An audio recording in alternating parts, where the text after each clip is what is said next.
অপরদিকে সরকারি দলের মনোনীত প্রার্থী শামীম ইয়াসার মির্জা পেয়েছে ১,১২,৭৫১ ভোট। ৫০,০০০ ভোটার ভোট প্রদান করেনি। আতাউর আলম নির্বাচন বর্জনের ঘোষণা দিলে তারাও সরে দাঁড়ায়। ২৪টি ওয়ার্ডে ১১০টি কেন্দ্রে ৭৩০টি বুথের ভোট গণনা সম্পন্ন হয়েছে। ১৯ নম্বর ওয়ার্ডের সরকারি বয়েজ কলেজের মাঠে উল্লাসে ফেটে পড়ছে শামীম ইয়াসারের ছেলেরা। কলেজের বারান্দায় প্রিসাইডিং অফিসাররা শামীমকে অভিনন্দন জানায়। ম্লান হেসে শামীম ধীর পায়ে মাঠে নেমে আসে। তাকে দেখে তার দলের ছেলেরা দৌড়ে গিয়ে তাকে চাপটে ধরে। শামীম ঠান্ডা গলায় বলে, শান্ত হ সবাই, শান্ত হ। রাহাত প্রায় ছুটে আসে, শামীমকে জড়িয়ে ধরে চেঁচাতে থাকে। ভাই আপনি কি করে দেখেছেন? শামীম ম্লান হেসে বলে। আমরা করে দেখিয়েছি রাহাত। আরাব বলে। ভাই ছেলেরা আন্দোলন মিছিল বের করতে চাচ্ছে শহরে। শামীম ঠান্ডা গলায় বলে। না। আরাব শুকনো মুখে বলে। কেন ভাই? জামিল সুস্থ হোক আগে। রাহাত একটা শুকনো হাসি দিয়ে আক্ষেপের সুরে শামীমকে বলে। জামিল ভাই থাকলে এখন উন্মাদের মতো চেঁচাতো ভাই।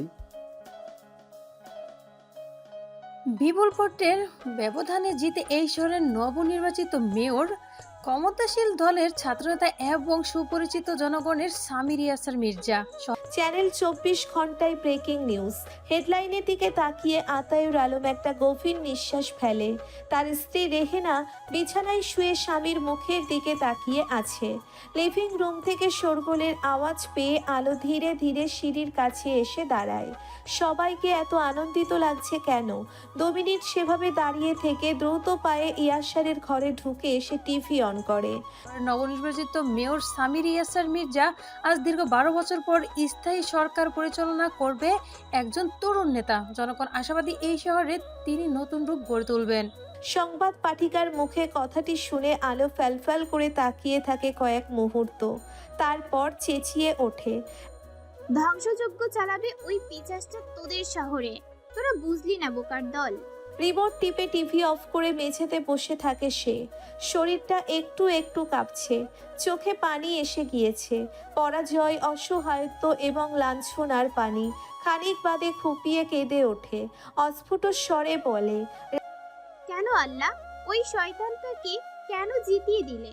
রাত প্রায় 10:30 বেজে গেছে। নির্বাচনী ঝামেলার সামনে জয়ী মুখ নিয়ে বাড়িতে ফিরে আসে শামীম। সন্ধ্যার পরে নির্বাচনের ফলাফল ঘোষণার পর থেকে একটার পর একটা ফোন তুলতে হচ্ছে তার। সবাই তাকে অভিনন্দন জানাচ্ছে। সংসদ সদস্য কবির আলমগীর তাকে নিচে এসে শুভেচ্ছা জানিয়েছে। দলের ছেলেরা তাদের ইয়াসার ভাইয়ের সাথে ছবি তুলে সামাজিক গণমাধ্যমে আপলোড করে শামীমকে অভিনন্দন জানাচ্ছে। সবাইকে মিষ্টি খাইয়ে সব সৌজন্যতা শেষ করে হাসপাতালে গিয়ে জামিলকে দেখে এসেছে একবার। গাড়ি থেকে নামতেই পোনা চাচা দৌড়ে এসে শামীমকে জড়িয়ে ধরে অভিনন্দন জানায়। শামীম হেসে ফেলে, তারপর বলে। বাড়ির কি অবস্থা? সব ঠিকঠাক, শুধু ইলহামের সাথে তর্কাতর্কি হয়েছে বড় বৌমার। ইলহামকে বলেছে চরিত্রহীন। এসব কি করে হলো? ইলহাম বড় বৌমাকে তোমার জেতার কথা জানাতে গিয়েছিল। বৌমা রেগে গিয়ে বলে, দূরে গিয়ে মর, ধর্ষণ মামলার আসামি, চরিত্রহীন কোথাকার। শামীম একটা বড় নিঃশ্বাস ফেলে ঘরের ভেতর চলে যায়। দরজা খোলার আওয়াজ পেয়ে আলো কপাল কুঁচকে ফেলে। তার মনে তীব্র যন্ত্রণা হতে শুরু করে। ভেতরে ঢুকেই শামীম আলোর দিকে একবার তাকিয়ে দেখে আলো মেঝেতে বসে আছে। শামীম দরজার ছিটকিনি তুলে দিয়ে আলমারি থেকে একটা ট্রাউজার এবং টি শার্ট বের করে ওয়াশরুমে ঢুকে পাল্টে নেয়। তোয়ালে দিয়ে মুখ মুছতে মুছতে গম্ভীর কণ্ঠে বলে। তোমার তো কোনো লস হলো না। বাপ হয়নি তো কি হয়েছে? তোমার স্বামী তো মেয়র হয়েছে। আলো দাঁতে দাঁত চেপে বসে থাকে, হাত মুষ্টিবদ্ধ করে। শামীম আলোর দিকে এগিয়ে গিয়ে আলোর মুখোমুখি হয়ে মেঝেতে বসে। আলোর ইচ্ছে করছে পিশাচটার গলায় ছুরি বসিয়ে দিতে। শামীম আলোর কপালের দিকে তাকিয়ে বলে। ভেবেছি আজ আমার অনুপস্থিতিতে তুমি পালানোর চেষ্টা করবে, তা করনি দেখে আমি খুশি হয়েছি। তুমি বুঝতার মেয়ে আলো। আলো মুখ ঘুরিয়ে অন্যদিকে তাকিয়ে আছে। সামনের মানুষটাকে দেখলেই যে তার ঘৃণা হয়। শামীম হাতের তোয়ালেটা আলোর হাতের উপর রেখে বলে। যাও, এটা ওই চেয়ারের উপর রেখে এসো। আলো স্বামীনের দিকে তাকায়। স্বামীন কণ্ঠে বিদ্রুপ মিশিয়ে বলে, তোমার স্বামী তোমাকে আদেশ দিচ্ছে। কথাটি শুনে ঘৃণায় আলোর গা গুলিয়ে ওঠে। তোয়ালেটা এক ঝটকায় সরিয়ে দিয়ে স্বামীনের দিকে থুতু ছুঁড়ে মারে। আলোর ছুঁড়ে দেওয়া থুতু স্বামীনের টি শার্টের বুকের কাছে লাগে। স্বামীন কয়েক মুহূর্ত আলোর দিকে তাকিয়ে থেকে উঠে টি শার্টটা পাল্টে নেয়। পুনরায় এসে আলোর সামনে বসে বলে, এত থুতু কোথা থেকে আসে তোমার? পেটে কৃমি হয়েছে? কৃমির ওষুধ খাও না কতদিন হয়েছে? তারপর কিছুক্ষণ চুপ থেকে কণ্ঠস্বর গম্ভীর করে বলে, ওই টি শার্টটা কাল সকালে তুমি ধুয়ে দেবে। কথাটি বলে স্বামীন উঠে দাঁড়ায়। আলো হাত দিয়ে শাড়ির আঁচল চেপে ধরে বসে আছে। স্বামীন একবার ঘুরে তাকিয়ে বলে, মেঝেতে ঘুমোতে হবে না, পুরো বিছানা তোমাকে ছেড়ে দেওয়া হয়েছে। আমি একটা পিচাস জাহিল ফেরাউন পশু যাকে নিজের স্বামী বলে মানি না, তার ঘামের গন্ধ লেপটে থাকা বিছানায় শোবো না, বুঝেছিস তুই? চেঁচিয়ে বলে আলো। স্বামীন আলোকে কয়েক মুহূর্ত দেখে চেঁচিয়ে ওঠে। ফুলির মা! ফুলির মাকে ডাকতে ডাকতে স্বামীন দরজার ছিটকিনি খুলে দেয়। ফুলির মা নিচতলা থেকে দৌড়ে গিয়ে স্বামীনের ঘরের সামনে দাঁড়ায়। স্বামীন গম্ভীর কণ্ঠে বলে, এই বিছানায় একটা নতুন চাদর বিছিয়ে দাও, যেটার স্টিকার এখনো তোলা হয়নি। ফুলির মা মাথা নাড়িয়ে বিছানার চাদর পাল্টাতে থাকে। মাঝখানে সে একবার আলোকে দেখে আবারও নিজের কাজে মন দেয়। স্বামীন বলে, সুগন্ধি স্প্রে করে দাও। আলো থমথমে মুখ নিয়ে বসে আছে মেঝেতে। ফুলির মা পুরো ঘরে সুগন্ধি স্প্রে করে দিয়ে ঘর থেকে বেরিয়ে আসে। স্বামীন দরজার ছিটকিনি লাগিয়ে দিয়ে আলোর দিকে তাকিয়ে বলে, এবার আর কোনো পিশাচের গায়ের গন্ধ নেই, এবার ঘুমাও। কথাটি বলে স্বামীন বালিশ নিয়ে ডিভানের দিকে এগিয়ে যায়। ফুলির মাকে ঋতু পথে আটকায়। কি হয়েছে ফুলির মা? ভাইয়া কেন ডেকেছিল? ফুলির মা মুচকি হেসে বলে, ঘর সাজাইতে ভাবি। আচ্ছা ভাবি, বাগান থেকে কিছু ফুল তুলে দিয়ে আসবো। ঋতু একটা ধমক দিয়ে বলে। ভাইয়ার থেকে বেশি বুঝো তুমি, যাও গিয়ে ঘুমাও। আলো আগের মতোই মেঝেতে বসে থাকে। ফোনের রিংটোন বেজে ওঠে হঠাৎ। স্বামীন উঠে বসে ফোনটা হাতে নিয়ে দেখে ইসমামের নাম্বার। তার ঠোঁট প্রশস্ত হয়ে যায় হাসিতে। ফোন নিয়ে বারান্দায় চলে যায় সে। ফোনটা রিসিভ করে বলে, ছোট, তোকে কতবার ফোন দিয়েছি, খবর শুনেছিস তুই? হ্যাঁ ভাইয়া, নিউজ দেখেছি সামাজিক গণমাধ্যমে। অভিনন্দন তোমাকে। স্বামীন কপাল কুঁচকে ফেলে, বলে, কি ব্যাপার ছোট, তোর কণ্ঠস্বর এমন লাগছে কেন? ঠান্ডা লেগেছে ভাইয়া। দুজনেই নিচুক্ষণ চুপ করে থাকে। তারপর ইসমাম বলে ওঠে, ভাইয়া আমি দেশে ফিরেছি, আগামীকাল আমার ফ্লাইট। স্বামীন আনন্দে প্রায় চেঁচিয়ে ওঠে, সত্যি নাকি? ভাইয়া। ভাইয়া একটা কথা বলবো? হ্যাঁ বল। আমি যদি তোমার কাছে কোনো আবদার করি তা মেনে নেবে তুমি? তোমার পছন্দ না হলেও? স্বামীন কিছুক্ষণ চুপ করে থেকে বলে, যে ভাইটা কখনো আমার কাছে কোনো আবদার করেনি, তার প্রথম আবদার আমি ফিরিয়ে দেব? কখনোই না। তুই শুধু আয় ছোট, আর এখানে তোর জন্য একটা সারপ্রাইজ আছে। ইসমাম শুকনো গলায় বলে, কি ভাইয়া? সেটা এলেই দেখতে পাবি। বিছানা ছাড়তে একেবারে ইচ্ছে করছে না তার। ঘুম ভাঙার পরেও কিছুক্ষণ মটকা মেরে পড়ে থাকে স্বামীন। হুট করে আলোর কথা মাথায় আসতেই সে চোখ খুলে তাকায়। ধরপড়িয়ে উঠে বসে বিছানার দিকে তাকায়। কেউ নেই সেখানে। মেঝেতে পা রেখে ঘরে পড়ার ছটি ছোড়া পায়ে দেয়। ঘরের দরজা খোলা। স্বামীন একবার হাই তুলে ঘরের বাইরে এসে ঋতুকে ডাকতে থাকে। ঋতু নিচতলা থেকে নিচু স্বরে জবাব দেয়, জি ভাইয়া। আলো কোথায়? ঋতু অবাক হয়ে বলে, জানি না তো ভাইয়া, ঘরে নেই। ভাবিকে তো নিচে নামতে দেখিনি আমি। স্বামীন চোখ মুখ শক্ত করে সিঁড়ি বেয়ে নেমে সোজা সদর দরজার দিকে যায়। বাড়ি থেকে বের হয়ে সোজা বাড়ির দারোয়ান রিয়াজকে ডাকতে থাকে। রিয়াজ প্রায় ছুটে আসে। আলোকে দেখেছিস? বাইরে গিয়েছে? বড় ভাবিকে না তো ভাইজান, দেখিনি। সকাল থেকে এখানেই ছিলি? ভাইজান, সকালের বাথরুম আটকে রেখে দাঁড়িয়ে আছি, একটা মাছিও গলতে দেয়নি। পোনা চাচা আসলে বাথরুমে যাব। বাহিরের কটেজ থেকে পোনা বের হয়। স্বামীনকে দেখে বলে, কি হয়েছে? আলোকে পাওয়া যাচ্ছে না। গম্ভীর কণ্ঠে বলে শামিন। ফোনে রনির নাম্বার ডায়াল করে ফোন লাগাই। পোনা কপাল কুঁচকে এদিক ওদিক তাকাতেই চাপা স্বরে চেঁচিয়ে বলে, ওই তো বড় বৌমা বাগানে। শামিন ফোন কেটে দিয়ে অবাক হয়ে ঘুরে তাকায়। আলোর দিকে এক দৃষ্টিতে তাকিয়ে থাকে। তার ফুলের বাগানের কাছে দাঁড়িয়ে আছে আলো, শূন্য দৃষ্টিতে তাকিয়ে আছে। পরনে তার লাল রঙের একটা শাড়ি, তাকে একটা ফুলের থেকে কম কিছু লাগছে না। রাতের শামিন এসব কিছু খেয়াল করেনি, কিংবা খেয়াল করতে চাইও নি সে। কিন্তু সকালের সূর্য তার চোখে আঙ্গুল দিয়ে ওই নারী কায়ার সৌন্দর্য দেখিয়ে দিতে চাইছে। পোনা এগিয়ে যেতে থাকে আলোর দিকে। শামিন ধীর পায়ে পোনার কিছু কিছু যায়। আলো এদিক ওদিক দাঁড়িয়ে একটা ফুল ছোঁয়। বড় বৌমা, নমনীয় অচেনা পুরুষ কণ্ঠ শুনে আলো চমকে ওঠে, পোনার দিকে তাকায়। পোনা হাসি হাসি মুখ করে বলে, আমি পোনা, এ বাড়ির আজীবন মেয়াদি কেয়ারটেকার। ভয় পেও না মা। আলো এক দৃষ্টিতে তাকিয়ে থাকে পোনার দিকে। সে কি বলবে?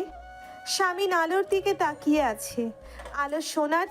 আলো পোনার থেকে চোখ সরিয়ে আবারও ফুল গাছগুলোর দিকে তাকায়। পোনা বলে, এই গাছগুলো তোমার স্বামী নিজের হাতে লাগিয়েছে। তার ফুল গাছের খুব শখ, সেই ছোট্ট থেকে। এই বাড়ির প্রত্যেকটা বাগান সে নিজের হাতে করেছে। আলো ঘুরে দাঁড়ায় পোনার দিকে। ঘুরে দাঁড়াতেই তার চোখ যায় শামিনের দিকে। শামিনকে দেখেই সে চোখ মুখ শক্ত করে ফেলে। তারপর ফুল গাছের দিকে তাকিয়ে পোনা চাচাকে বলে। পোনা অবাক চোখে তাকিয়ে আছে আলোর দিকে। শামিনের কোনো ভাবান্তর নেই। সে জানে আলো তাকে অপমান করে কিছু একটা বলবে এখন। শামিনের ধারণা সত্যি। আলো তার দিকে আঙ্গুল তুলে পোনা চাচাকে বলে, এই অসভ্য লোকটার সাথে ফুল মানায় না, এর সাথে কাটা মানায়। এই ফুল গাছগুলো উপড়ে ফেলে এখানে কিছু মান্দার গাছ এনে লাগিয়ে দিন। তারপর সেই গাছে দড়ি বেঁধে গলায় পেঁচিয়ে ঝুলে পড়তে বলুন এই কুলাঙ্গারটাকে। পোনার মুখ হা হয়ে যায় আলোর কথা শুনে। আলোর চোখ মুখ চলছে রোদে এবং রাগে। শামিন কয়েক মুহূর্ত পরে ঠান্ডা গলায় পোনাকে বলে ওঠে, ওকে দাঁড় করিয়ে রেখেই ওর চোখের সামনে গাছগুলো উপড়ে ফেলে দিন পোনা চাচা। তারপর ওকে বাড়ির ভেতরে পাঠিয়ে দিন। শামিন চলে যায় বাড়ির ভেতরে। আলো বিড়বিড় করে বলে, ফেরাউন। পোনা আলোর দিকে তাকিয়ে বলে, এ কথা বলো না মা, এমন কথা বলে না স্বামীকে। আলো তেতে ওঠে। স্বামী? কিসের স্বামী? ওই ক্রিমিনালটাকে আমি স্বামী বলে মানি না। শামিন ইয়াসার কোনো ক্রিমিনাল না মা। আলো দাঁত খিচিয়ে বলে, ইচ্ছায় অন্ধ আপনারা। চোখে পট্টি বেঁধে রেখে কিভাবে দেখবেন সব? আমার সাথে যা হয়েছে তারপরেও বলবেন ও ক্রিমিনাল না? পোনা কিছুক্ষণ চুপ করে থেকে বলে, দেখো মা, তোমার আর শামিনের বিষয়ে আমি কোনো মন্তব্য করতে চাই না। শামিন ছোটবেলা থেকে একটু জেদি, জেদের বশে করে ফেলেছে। কিন্তু মা, ও খারাপ ছেলে না।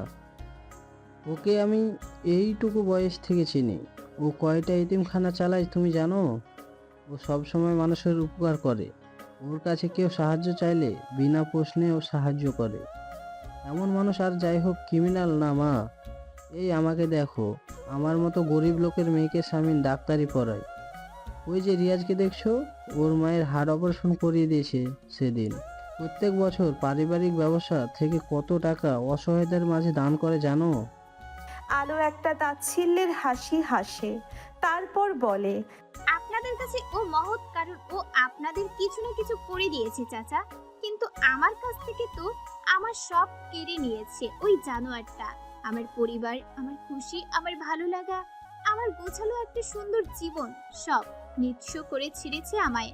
ও ক্রিমিনাল বললেও তো কম হয়ে যাবে চাচা। কোথায় যাচ্ছ? সিঁড়ির প্রথম ধাপে এক পা দিতেই পিশাচ কণ্ঠ শুনে আলো থমকে দাঁড়ায়। শামিন রুটি ছিঁড়ে ডালের বাটিতে ডুবিয়ে আলোকে প্রশ্নটি করে। আলো উত্তর দিবে না করেও বলে ওঠে, নরকে। খেয়ে তারপর যাও। ঠান্ডা গলায় বলে শামিন ইয়াসার। লিভিং রুমের সাথে লাগোয়া ডাইনিং টেবিলে বাড়ির সবাই সকালের খাবার খেতে বসেছে। ঋতু নরম গলায় ডাকে, খেয়ে যান ভাবি। একদম আমার সাথে সম্পর্ক পাতাবে না বলে দিলাম। বলেছি না আমাকে ভাবি ডাকবে না, বলেছি না। ঋতু শুকনো হাসি হেসে বলে, আচ্ছা ডাকবো না, এই শেষবার। আপনি খেতে বসেন ভাবি। কাল রাতেই খাবার খাননি। এ বাড়ির কেউ তোমার চাকরানি না। আমার বোন, আমার ভাইয়ের স্ত্রী, কেউ তোমার চাকরানি না যে প্রত্যেক বেলা তোমার খাবার ঘরে নিয়ে গিয়ে মুখে তুলে খাইয়ে দেবে।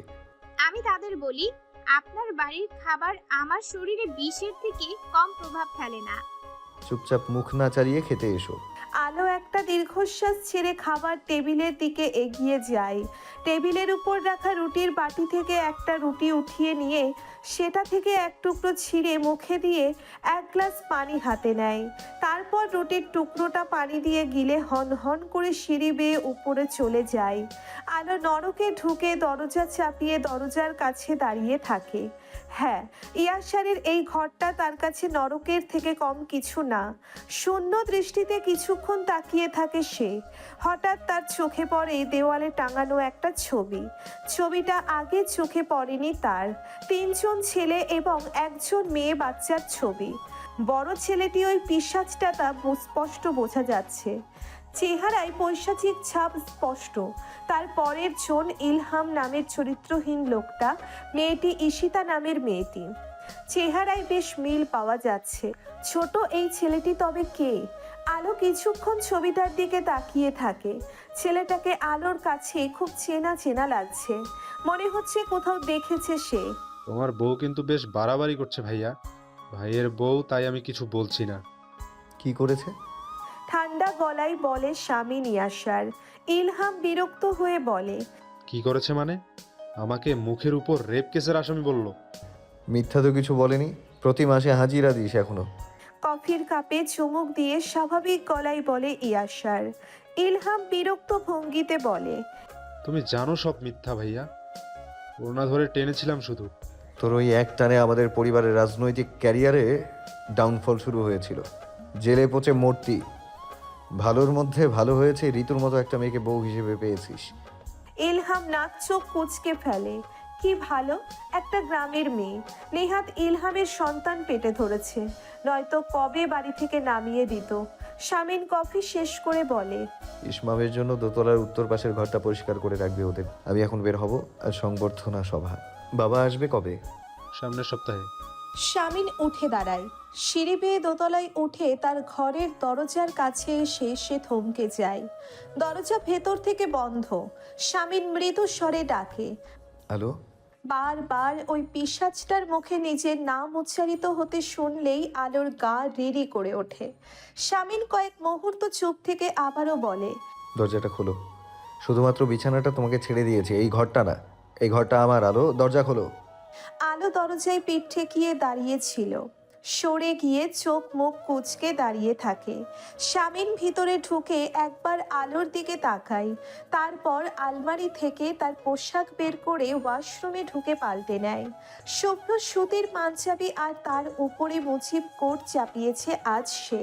পাঞ্জাবির হাতা গুটিয়ে নিতে নিতে সে আয়নার সামনে গিয়ে দাঁড়ায়। নিজের চুল ঠিক করে আয়নার মধ্যে আলোর প্রতিবিম্বের দিকে এক পলক তাকিয়ে বলে, তোমার মায়ের জ্বর সেরেছে। ভাইয়েরা আজ কলেজে গিয়েছে। আলো চমকে ওঠে। শামিনের দিকে তাকিয়ে নিস্তেজ কণ্ঠে বলে, পেয়ে গিয়েছেন তো আমায়? হয়ে গিয়েছে না প্রতিশোধ নেওয়া। এখনো কেন ওদের পিছু পড়ে আছেন? ছেড়ে দিন ওদের। শামিন আলোর দিকে এগিয়ে এসে শুকনো হাসি হাসে। তারপর বলে, বাহ, এই তো। এইভাবে কথা বলবে আলো। মেয়ে মানুষ ঠিক এভাবে কথা বলে, নমনীয় হয়ে। তাহলে যদি পুরুষের মন গলে, জেদ দেখিয়ে কিছু বললে পুরুষ শুনবে কেন? শামিনের এই কথাটিতে শামিনের প্রতি আলোর ঘৃণা আরও এক ধাপ বেড়ে যায়। সে কিছু না বলে চোখ নামিয়ে নেয়। বলতে বলতে সে ক্লান্ত। শামিন বলে, নজর রাখছি না ওদের উপর, দেখভাল করছি। তোমার ভাই দুটো একেবারে যা তা লেভেলের ভীতু। ওদের দেখভাল করতে হবে প্রচুর। যত যাই হোক, আমি ওদের দুলা ভাই। দোলাভাই শব্দটা শুনে আলোর দাঁতে দাঁত চেপে দাঁড়িয়ে থাকে। শামিন আলোর দিকে কিছুক্ষণ তাকিয়ে থেকে আলোর হাত ধরে। আলো এক ঝটকায় হাতটা ছাড়িয়ে নেয়। শামিন আবারও ধরে আলোর হাত, তারপর আলোর কনুইয়ের দিকটা দেখে। আলোর দিকে তাকিয়ে গম্ভীর কণ্ঠে বলে, এতটা কেটেছে কিভাবে? আলো হাতটা ছাড়িয়ে নিয়ে দৌড়ে বারান্দায় চলে যায়। শামিন 1 মিনিট দাঁড়িয়ে থেকে ড্রয়ার থেকে একটা মলম আর তার 3টে পাঞ্জাবি বিছানার উপরে রেখে বলে, মলমটা লাগিয়ে নিও। আর আমার বাড়ির প্রাচীর খুব উঁচু আলো, এই প্রাচীর টপকে পালাতে পারবে না তুমি। শুধু শুধু তার কাটায় লেগে নরম ত্বক ক্ষতবিক্ষত হবে। আজ প্রথম এবং শেষ। এরপর কখনো যদি দেখি তুমি বাগানে গিয়েছো তাহলে খুব খারাপ হবে। আজকে এই চমৎকার পাকনামির জন্য তোমাকে শাস্তি হিসেবে এই পাঞ্জাবি 3টা দিয়ে গেলাম, বোতামগুলো লাগিয়ে রাখবে। শামিন চলে যায়। আলো চোখ বন্ধ করে একটা দীর্ঘশ্বাস ছাড়ে। চালাক শিয়ালটা ঠিক বুঝে গিয়েছে আলো বাগানে কেন গিয়েছিল। আমাদের সময় অনুবর্তী ভাই আজ লেট করেছে, এই ব্যাপারে তোমাদের মতামত কি ভাইগুলো? রাহাতের এমন প্রশ্নে সবাই ওর মুখের দিকে তাকায়। ফুয়াদ চেয়ার টেনে বসতে বসতে বলে, কাল সারাদিন ধকল গিয়েছে, তাই ঘুমটা একটু গভীর হয়েছে বোধহয়। ফুয়াদের এমন উত্তরের বিরোধিতা করে তৌব বলে, না ভাই, ভাই তো ওই প্রথম এত ধকল সামলাই নাই। এসবে ভাইয়ের অভ্যাস আছে। আসলে নতুন বউ রেখে বিছানা ছাড়তে ইচ্ছা হয় না পুরুষ মানুষের। আমাকে দেখেন, আমি তো আসতেই চাইনি এত তাড়াতাড়ি। রনি ভাই ঘাড় ধরে নিয়ে আসছে। সবাই কিছুক্ষণ চুপ করে থাকে। আরাফ ফুয়াদের দিকে তাকিয়ে বলে, ভাই ওই মেয়েটাকে নিয়ে কিভাবে সংসার করবে সেটাই তো বুঝতে পারছি না। ওই মেয়েটাকে তো ভাই ভালোবাসে না। ভালো আজ বাসে না, কাল তো বাসতেই পারে। তৌফের এমন কথাই রাহাত বলে, ভাই অমন মেয়েকে কখনোই ভালোবাসবে না। ওই মেয়ে আজীবন একটা জেদ হয়ে থাকবে ভাইয়ের কাছে। না ভাই, মিলিয়ে নিয়ে নেওয়ার কথা। মেয়ে মানুষ জাদু জানে ভাই। দেখবেন একদিন ঠিকই ভাই ওই মেয়েকে বুকে টেনে নিয়ে বলবে, ভেঙেছো কলসির কানা, তা বলে কি প্রেম দেব না? সবাই চাপা স্বরে হেসে ওঠে তৌফের কথায়। তৌফ মুখ হাসি হাসি করে বলে, স্ত্রীকে বিছানায় সৌন্দর্য উপাধি দেওয়া ভাই একদিন ওই মেয়েকে মাথায় তুলে নিয়ে আসবে। এইটা যদি না হয় তাহলে আমার নাম উল্টে ফেলবেন। রাহাত বলে, আমি এখনই তোর নাম উল্টে ফেলেছি, তোর নাম আজ থেকে হতো। এমন সময় শামিন এসে দাঁড়ায় সেখানে। শামিনকে দেখে তৌফ চুপ হয়ে যায়। ফুয়াদ উঠে দাঁড়িয়ে বলে, দেরি হলো কেন? প্রথম দিনেই এত দেরি? জনগণ তো আশা হতো হবে নেতা। শামিন চেয়ার টেনে বসতে বসতে বলে, ইসমাম আসবে কাল, ওর জন্য বাড়িটা একটু গোছগাছ করিয়েছি। লোককে বুঝিয়ে দিয়ে এলাম সবটা। তৌফ শামিনের দিকে তাকিয়ে বলে, ভাই আপনাকে আজ খুব সুন্দর লাগছে। মুজিব কোট গায়ে আপনাকে পুরো শেখ মুজিবের মতো লাগছে, শুধু গোপ এবং হাতে পাইপটা নেই। আরাফ পানি খেতে নিচ্ছিল। তৌফের কথা শুনে কাশি উঠে যায় আরাফের। ফুয়াদ শামিনের দিকে তাকিয়ে বলে, এখন চল, বসে বললি কেন? আজ তোর সংবর্ধনা অনুষ্ঠান, তোর কোনো শীত গরম দেখছি না। শামিন উঠে দাঁড়ায়। সত্যিই কোনো এক অজানা কারণে সে আগ্রহ পাচ্ছে না কোনো কিছুতেই। মন পড়ে আছে বাড়িতে। এর কারণ কি? এই দাঁড়া। আজান আয়াত হাঁটতে থাকে। পেছন থেকে কলেজের কিছু সিনিয়র ছেলে ডাকে ওদের। এই তোদের দাঁড়াতে বলছি না। দুজনে দাঁড়িয়ে পড়ে। ছেলেগুলো ওদের সামনে এসে দাঁড়ায়। এদের মধ্যে দীপু নামের ছেলে ধমকের সুরে বলে, নাম কি তোদের? আজান নমনীয় হয়ে বলে, আমি আজান ও আয়াত। কোন ক্লাস? Inter first year. বড় ভাইরে দেখলে সালাম দিতে হয় জানিস না? আজান আর আয়াত একে অপরের মুখ চাওয়াচাই করছে। ছেলেগুলোর মধ্য থেকে একটা ছেলে লম্বা ছেলেটাকে বলে, দীপু ভাই এখনো সালাম দিচ্ছে না, এদের মাথায় কি ঘিলু নেই? দীপু কপাল কুঁচকে বলে, তাই তো দেখছি। তারপর আজান আয়াতের দিকে তাকিয়ে বলে, এই কলেজের নিয়ম জানিস? আজান আয়াত মাথা নাড়ায়। দীপু বলে, কলেজে ঢুকে বড় ভাইদের সালাম দিতে হয়। একটা ছেলে আজানের চোখ থেকে চশমা খুলে নেয়। এত পাওয়ার তোর চশমায়, কানা নাকি তুই? কঠিন গলায় বলে আয়াত। দীপু কপাল কুঁচকে আয়াতের দিকে তাকিয়ে বলে, বাবা বিড়াল তো মিউ মিউ করতে জানে দেখছি। আচ্ছা চশমা ফেরত পাবি, আগে একটু নিচে দেখা। পাশ থেকে একটা ছেলে দাঁত বের করে বলে, ভাই আমার পছন্দের গানে নাচবে ওরা। কথাটি বলেই ছেলেটা ফোনে একটা হিন্দি গান ছেড়ে দেয়। আজান আয়াত ঘাবড়ে গিয়ে একে অপরের মুখ চাওয়াচাই করতে থাকে। রনির নাম্বার দেখে শামিন ফোনটা রিসিভ করে কানে ধরে। ওপাশ থেকে রনি বলে, আপনার দুদু ভাতু শ্যালক দুটোকে র্যাক দিচ্ছে, অনার্সের কিছু রাম ছাগল। কি করব? তুই ভালো করে জানিস তুই কি করবি। শুধু শুধু আমাকে ফোন দিয়েছিস কেন? ঠান্ডা গলায় জবাব দেয় শামিন। তারপর বলে ওঠে, দাঁতগুলো নাড়িয়ে দে, একেবারে ফেলে দিস না। ভাইয়ের বিয়ের চক্করে রাজনীতি ছেড়ে কখনো সেলসম্যান, কখনো ওষুধের ডিলার, কখনো গুন্ডাগিরি করতে হচ্ছে। কি দিন এলো তার। আলোকে কোথাও দেখছি না ভাবি, কোথাও গিয়েছে নাকি? রেহিনা মাথা ঘুরিয়ে খোরশেদের দিকে আতঙ্কিত মুখ নিয়ে তাকায়। আমতা আমতা করে বলে, ওর মেজু মামার কাছে গিয়েছে। বদলুর কাছে খুলনায় গিয়েছে। ওর তো শুনছি সামনের সপ্তাহে ইনকোর্স এক্সাম। রেহিনা ম্ল্যান হেসে বলে, ওর নানি একটু অসুস্থ, দেখতে চেয়েছে, চলে আসবে। খোরশেদ যেন বিশ্বাস করতে চাইছে না সবটা। বিষয়টা তার কাছে খুব গোলমেলে লাগছে। আতায়ুর আলম হুট করে নির্বাচন বর্জন করে গর্তে ঢুকে গিয়েছে। এদিকে তার মেয়ে বাড়ি থেকে উধাও। বিষয়টি খুবই গোলমেলে। দীপুর পিছনে দাঁড়িয়ে রনি বলে ওঠে, নাচ দেখতে ইচ্ছে করছে তোদের? আজান আয়াত রনির কণ্ঠস্বর শুনে একটা ঢোক গিলে ফেলে। এ তো সেই লোকটা যে সেদিন রাতে তাদের গলায় ছুরি ধরেছিল। এখানেও চলে এসেছে। দীপু রনিকে দেখে ঘাবড়ে যায়। স্বামী নিয়াসের খাস চেলা রনি। এ কেন এখানে এসেছে? রনি এগিয়ে যায় দীপুর দিকে, কঠিন গলায় বলে, নাচ দেখবি? দীপু একটু সাহসী সাজতে চায় নিজের দলের কাছে। বুক ফুলিয়ে বলে, এটা আমাদের কলেজের মামলা। কিন্তু ওরা তো আমার লোক। আপনার লোক মানে? মানে আমাদের শামীম ভাইয়ের একটা নাচের গ্রুপ আছে বুঝলি, ওরা সেই দলের লোক। আমাদের লোক এভাবে কোনো পারিশ্রমিক ছাড়া নাচে না, তার জন্য অনেক বড় দাম দিতে হয়। না, দাম মানে? দাম। আপাতত তোর দাঁতগুলো দে। দীপু কিছু বুঝে ওঠার আগে সশব্দে দীপুর ডান গালে একটা চর বসিয়ে দেয় রনি। ওখানে দাঁড়িয়ে থাকা প্রত্যেকে আতকে ওঠে। রনি আজান আয়াতের দিকে তাকিয়ে গম্ভীর কণ্ঠে বলে ওঠে, ক্লাসে যাও। সারাটা দিন স্বামীন বাইরে কাটিয়ে সন্ধ্যা নাগাদ বাড়ি ফিরেছে। গাড়ির পিছনের সিট দুটো ফুলের মালায় ভর্তি হয়ে গিয়েছে। গাড়ি থেকে নেমে অলস ভঙ্গিতে ছেটে বাড়ির ভিতরে যায়। ইহান তার বড় বাবাকে দেখে ছুটে আসে। ইহানকে কোলে উঠিয়ে গালে চুমু খায় স্বামীন। লিভিং রুমে এসে দাঁড়ায় ইহানের নতুন টিচার শান্ত, ফর্সা এবং সুদর্শন একজন যুবক। কাঁধে ব্যাগ উঠিয়ে নিয়ে স্বামীনের দিকে তাকিয়ে মাথা নিচু করে সালাম দেয়। স্বামীন সালামের উত্তর দিয়ে বলে, নাস্তা করেছো? জি ভাইয়া। নিচু স্বরে বলে শান্ত, তারপর চলে যায়। স্বামীনের কাছে ছেলেটিকে বাড়াবাড়ি রকমের বোকা বোকা মনে হয়।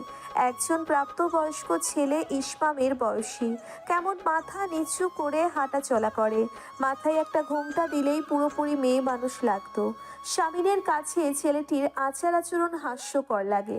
এভাবে মাথা নিচু করে হাঁটবে মেয়ে মানুষ, পুরুষ হাঁটবে বুক ফুলিয়ে সিংহের মতো। ঋতু এক গ্লাস লেমন ওয়াটার এনে স্বামীনের দিকে এগিয়ে দেয়।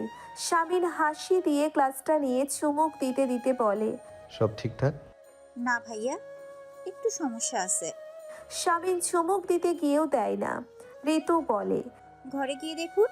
স্বামীন গ্লাসটা ঋতুর হাতে দিয়ে হন হন করে চলে যায় নিজের ঘরে। দরজা ঠেলে ভেতরে ঢুকেই তার চোখ কপালে উঠে যায়।